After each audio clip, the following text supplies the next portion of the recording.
الهدي هدي محمد صلى الله عليه وسلم وشر الأمور محدثاتها وكل محدثة بدعة وكل بدعة ضلالة وكل ضلالة في النار. يا أيها الذين آمنوا اتقوا الله حق تقاته ولا تموتن إلا وأنتم مسلمون. ثم أما بعد، فيقول الرسول عليه الصلاة والسلام فيما رواه البخاري عن أبي هريرة رضي الله عنه قال: قال رسول الله صلى الله عليه وسلم: إن الله تعالى قال: من عادى لي وليا فقد آذنته بالحرب، وما تقرب إلي عبدي بشيء أحب إلي مما افترضت عليه، وما يزال عبدي يتقرب إلي بالنوافل حتى أحبه، فإذا أحببته كنت سمعه الذي يسمع به وبصره الذي يبصر به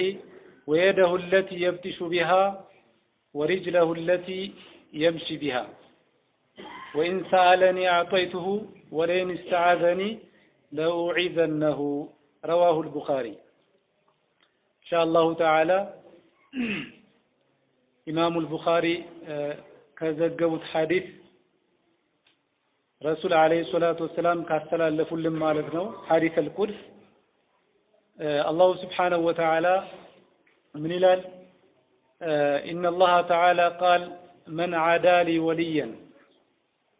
الله سبحانه وتعالى የኔን ወልዮች ማለት ነው ጠላት ያደረገ ሰው እንግዲህ ወልይ ማለት ምን ማለት ነው? ኢንሻአላህ ትንታኔው አለ የወልይ ትርጉም ማለት ነው። ወልወልዩ بينه الله عز وجل في قوله الله سبحانه وتعالى የኔን ወልዮች ወይም ደግሞ ወዳጆችን ጠላት ያደረገ ሰው ሲል ወልይ ማለት ምን ማለት ነው የሚለው ያው መሰረታዊ ጉዳይ ነው። ለምን አብዛኛው ህብረተሰብ ወይም ሙስሊሙ ማህበረሰብ ወልይ የሚለውን ትርጓሜ በተሳሳተ አይነት ሁኔታ የተገነዘበው በመሆኑ ማለት ነው። ለዚህ ያው አላህ Subhanahu Wa Ta'ala ምላሽ ሰጥቷል። ወልወልዩ بينه الله عز وجل في قوله تعالى ألا إن أولياء الله لا خوف عليهم ولا هم يحزنون الذين آمنوا وكانوا يتقون ይላል። ወልይ የሚለውን ትርጓሜ የፈለገ ሰው ያው ሱረቱል ዩኑስ ቁጥር 62 አንቀጽ ላይ ያው ማግኘት ይችላል። አላህ Subhanahu Wa Ta'ala አላ አዋጅ ወይም ደግሞ ንቁ ይላል። ኢነ አውሊያ አላህ ላ ኸውፉን ዐለይሂም ወላ ሁም ይሕዘኑን። የአላህ Subhanahu Wa Ta'ala ወልዮች ወይም ደግሞ ወዳጆች ላ ኸውፉን ዐለይሂም በእነሱ ላይ ፍርሃት የለም ይላል። ነገ የውመል ቂያማ ማለት ነው ያው ከባድ ቀን ነው። ሁላችንም ያው በሐዲስ እንደተዘገበው አላህ Subhanahu Wa Ta'ala በቁርአኑ ላይ እንደተናገረው ስለዚህ ያንን ፍርሃት አላህ Subhanahu Wa Ta'ala ከባሮቹ ላይ ያስወግዳል። ወላሁም يحزنون እንደዚሁም ባለፈው ነገር ደግሞ ወይም ጥለውት ባለፉት ነገር እዚህ ዱንያ ላይ ባሳለፉት ነገር ደግሞ እንዳያዝኑ ወይም ደግሞ ትካዜ እንዳይገባቸው ያደርጋል አላህ Subhanahu Wa Ta'ala። በልጆቻቸው ሊሆን ይችላል፣ በንብረታቸው ሊሆን ይችላል፣ በመሳሰሉት ነገር። መጨረሻ ላይ ምን ይላል? الذين آمنوا وكانوا يتقون። እዚህ ጋር ሁለት መስፈርት ነው ያደረገ። እነዛ የአላህ Subhanahu Wa Ta'ala ባሮች الذين آمنوا ያመኑ ሰዎች ናቸው ይላል። أي حققوا الإيمان في قلوبهم بكل ما يجب الإيمان به እምነትን ያረጋገጡ ሰዎች ማለት ነው። الذين آمنوا እነዛ ያመኑ ሰዎች ማለት እምነትን ያረጋገጡ في قلوبهم በልቦቻቸው ውስጥ ያው ማመን በሚገባው ነገር በአጠቃላይ በልቦናቸው ያረጋገጡና ያመኑ ሰዎች ወካኑ يتقون። ሁለተኛው መስፈርት ደግሞ እንደዚሁ አላህን የሚፈሩና ተቅዋ ያላቸው። ምን ማለት ነው ተቅዋ? አይ حققوا العمل الصالح بجوارحهم በአካሎቻቸው መልካም ስራዎችን ያረጋገጡ فاتقوا جميع المحارم من ترك الواجبات أو فعل المحرمات አላህ Subhanahu Wa Ta'ala የሚፈሩት حرام ካደረጋቸው ነገሮች አላህ حرام ያደረጋቸው ነገሮች ለምሳሌ ዋጅብ የሆኑ ወይም ግዴታ የሆኑ ነገሮችን መተው በራሱ ይሄ ክልክል ነው ወይም ደግሞ حرام የሆኑ ክልክል የሆኑ ነገሮችን መስራት ከነዚህ ነገሮች ያው አላህ Subhanahu Wa Ta'ala ፈርተው ዋጅብ የተደረገባቸውን ግዴታ የተደረገባቸውን ነገር የሚፈጽሙ حرام የሆኑ ነገሮችን ደግሞ የሚርቁ ሰዎች ማለት ነው فهم جمعوا بين صلاح الباطن بالإيمان وصلاح الظاهر بالتقوى هؤلاء هم أولياء الله እነዚህ ናቸው የአላህ Subhanahu Wa Ta'ala ወልዮች ወይም ደግሞ ወዳጆች ማለት ባጢናቸው ውስጣቸውም ሷሊህ የሆነ ውስጣቸውም የተስተካከለ ልቦናቸውም የተስተካከለ እንደዚሁም ደግሞ ዛሂራቸው ውጫቸውም እንደዚሁ የተስተካከለ አላህ Subhanahu Wa Ta'ala በመፍራት ማለት ነው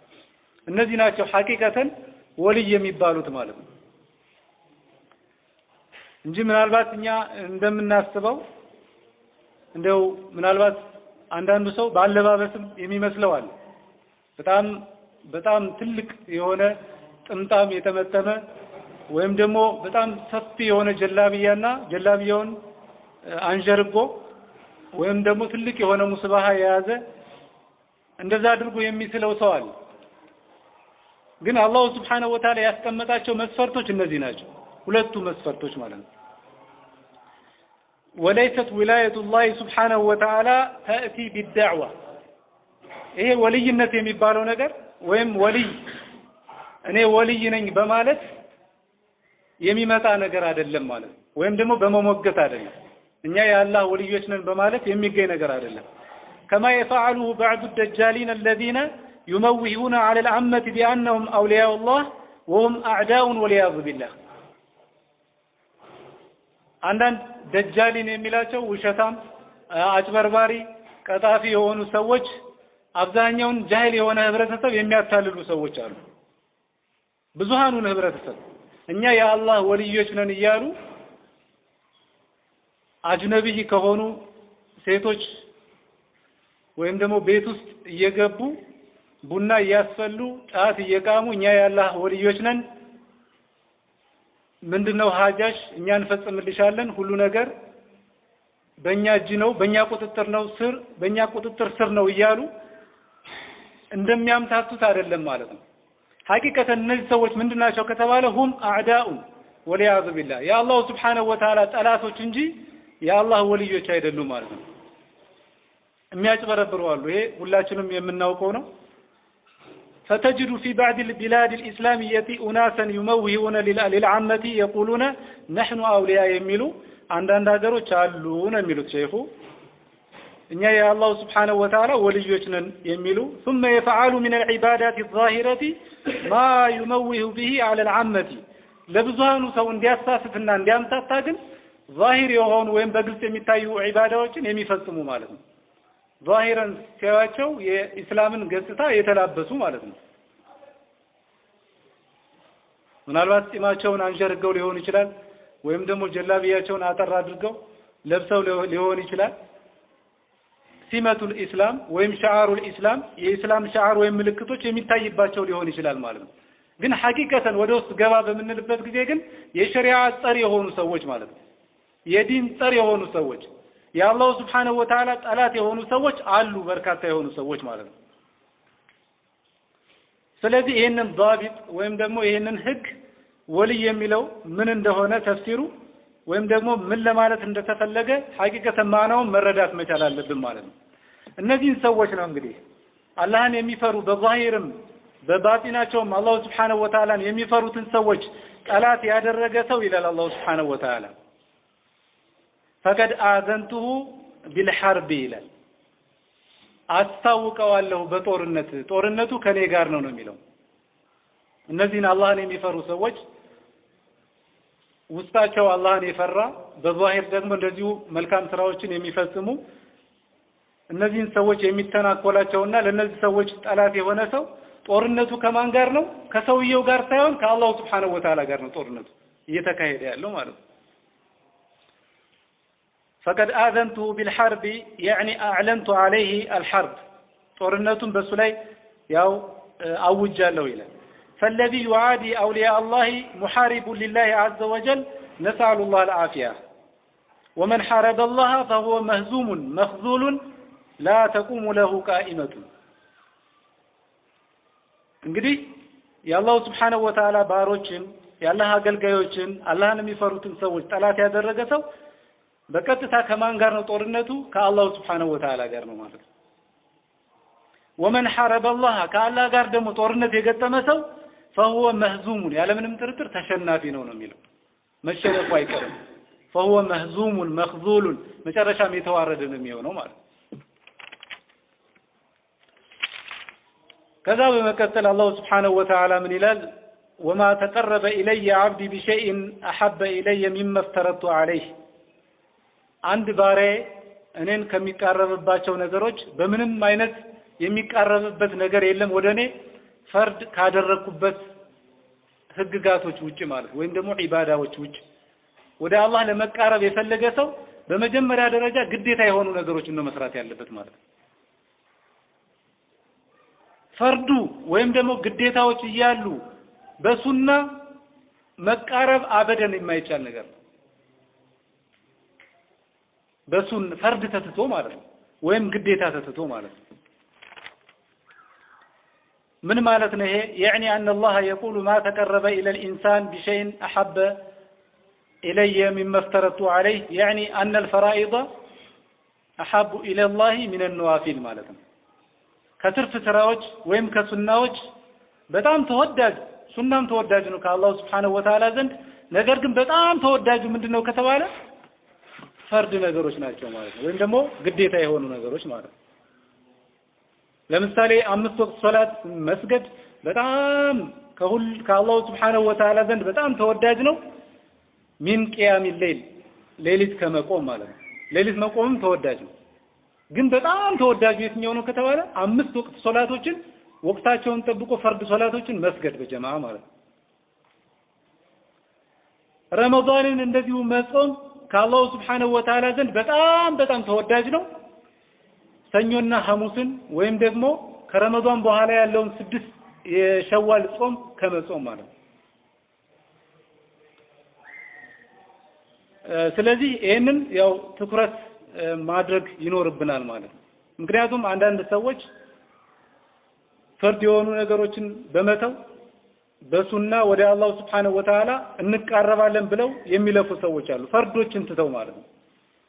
ሱናዎች ላይ በጣም ኹሹዕ አላህ Subhanahu Wa Ta'ala ፈርተው ሲፈጽሙ የሚታዩ በርካታ ሰዎች አሉ ፈርዱ ላይ ግን ግዴለሽ ሆነው ማለት ነው አላህን ሳይፈሩ ሶላቱን እንደነገሩ አድርገው የሚሰግዱ ሰዎች በጣም በርካታ ናቸው ማለት ነው ስለዚህ ፈርድ የሆኑ ነገሮችንና ሱናዎችን መለየት መቻል አለብን ወደ አላህ Subhanahu Wa Ta'ala በጣም የምንቃረብበትና ከአላህ ዘንድ በጣም ተወዳጅ ምንድነው ከተባለ ፈርድ የሆኑ ነገሮች ናቸው ከዛ በኋላ ያሉት ሱናዎች ያው ለፈርዱ ማጠናከሪያ ነገ የውመል ቂያማ ከፈርዱ አንዳንድ ጉድለት ቢኖር ማሟያ የሚሆኑና የአላህ Subhanahu Wa Ta'ala ውዴታ ደግሞ በበለጠ የምናገኝበት ነው ማለት እንግዲህ እነዚህ ነገሮች ከፈጸመ አንድ ሰው ፈርድ የሆኑ ነገሮችን ከፈጸመ ከዛም በኋላ ትርፍ የሆኑ ነገሮችን በመስራት ደግሞ የአላህ Subhanahu Wa Ta'ala ውዴታ ካገኘ አላህ ቃል የገባው ነገር አለ ያ ቃል የገባውን ነገር ይነግረናል ማለት ምን ይላል فاذا احببته የኔ ውዴታ ከተረጋገጠለት ለአንድ ባሪያ كنت سمعه الذي يسمع به የሚሰማበት መስሚያው ሆነዋለሁ ይላል وبصره الذي يبصر به እንደዚህ የሚመለከትበት መመልከቻው ወይም አይኑ ሆነለታለሁ ይላል ويده التي يبطش بها የሚጨብጥበትም እጁ ሆነዋለሁ ይላል ወሪጅለሁ التي يمشي بها የሚጓዝበትም እግሩ ሆነዋለሁ ይላል እንግዲህ ሁለንተናችን ማን ይሆናል አላህ Subhanahu Wa Ta'ala ይሆናል ማለት ነው ፈርድ ነገሮችን ፈጽመን ከፈርድ በኋላ ትርፍ የሆኑ ነገሮችን በመስራት የአላህ ውዴታ ከተረጋገጠ በኋላ ይሄን በመፈጸማችን አላህ Subhanahu Wa Ta'ala ሁለንተናችን ሊሆን ቃል ገብቷል ሁለንተና መሆን አላህ ለኛ ሁለንተናችን መሆን ማለት ምን ማለት ነው يعني أن يكون مسددا له في هذه الأعضاء الأربع እነዚህን አራት የሰውነት አካላቶች ጀሮአችንን አይናችንን እጃችንንና እግራችንን አላህ Subhanahu Wa Ta'ala ጥሩና እሱ የሚወዳቸውን ተግባራቶች እንድንሰራ ያደርገናል ማለት ነው ትርጉም እንጂ አላህ የኛ እጅ ይሆናል ማለት አይደለም አላህ የኛ አይን ይሆናል ማለት አይደለም ከዚህ የጠራ ጌታ ነው አላህ Subhanahu Wa Ta'ala አላህ የኛ እግር ይሆናል ማለት አይደለም ምን ማለት ነው የዚህን ትርጉም ዑለሞቹ ሲፈስሩት አላህ የሚወደውን ተግባር ያሰራናል በእጃችንም በእግራችን ወደ ጥሩ ቦታ እንድንሄድ ያደርገናል ለምሳሌ ወደ መስጂድ ወደ ዳዕዋ ቦታዎች እንድንሄድ ያደርገናል ከሐራም ነገሮች እንድንርቅ ያደርገናል ይከለክለናል እግራችን ወደ ዝሙት ቤት ወይም ወደ ቁማር ቤት ወይም ወደ ፊልም ቤት እንዳንሄድ ያደርገናል ማለት ነው እጃችንም ከዛልክ እጃችን አጅነቢ እንዳንጨብጥ ያደርገናል እጃችን እንዳይሰርቅ ያደርጋል ማለት ነው አላህ Subhanahu Wa Ta'ala በእጃችን ዙልም እንዳንፈጽም ይጠብቀናል ማለት አይናችንም ከዛልክ መጥፎ ነገሮችን እንዳናይና ጥሩ የሆኑ ነገሮችን እንድናይ ያደርገናል ማለት በመጨረሻ ተጨማሪ ቃል የገባው አላህ Subhanahu Wa Ta'ala ምንድነው የሚለው የመጨረሻው ማለት ነው ወኢን ሰአለኒ አዕጠይቱ እኔን ከጠየቀኝ እሰጠዋለሁ ለምን አላህ ወዶታል የአላህ ሙቀረብ ሆኗል የአላህ ቅርብ ባለሟል ሆኗል ቅርብ ባለሟል ከሆነ የጠየቀኝን እሰጠዋለሁ ይላል እንግዲህ እዚህ ላይ ምን ይላሉ ዑለሞች የጠየቀኝን ሲል ሁሉን የጠየቀው ሁሉ አላህ ይሰጠዋል ማለት ነው ይሄ በሌላ ሐዲስ ተገድቧል ይላል ወንጀል ነገሮችን እስካልጠየቀ ድረስ ማለት ወይም ደግሞ ዝምድናን በመቁረጥ አላህን እስካለመነ ድረስ ማለት ጥሩ የሆኑና አላህ የሚወዳቸውን ነገር ከጠየቀ አላህ Subhanahu Wa Ta'ala ይሰጠዋል ወለይን ይስተዓዘኒ ለውዒዘነሁ እንደዚሁ ጠብቀኝ ብሎ ከተለያዩ መከራዎች ከተለያዩ ፊትናዎች ከአዛብ القبر በህይወት ካለ ፈተና ከነዚህ ሁሉ ጠብቀኝ ብሎ አላህ Subhanahu Wa Ta'ala ከለመነ አላህ ሊጠብቀው ቃል ገብቷል ማለት ነው እና ኢንሻአላህ ሁላችንም ትክክለኛ የአላህ Subhanahu Wa Ta'ala ባሮችና ወልዮች ለመሆን ከወዲሁ ራሳችንን ማዘጋጀት ይኖርብናል أقول قولي هذا وأستغفر الله لي ولكم ولسائر المسلمين إنه هو الغفور الرحيم والسلام عليكم ورحمة الله وبركاته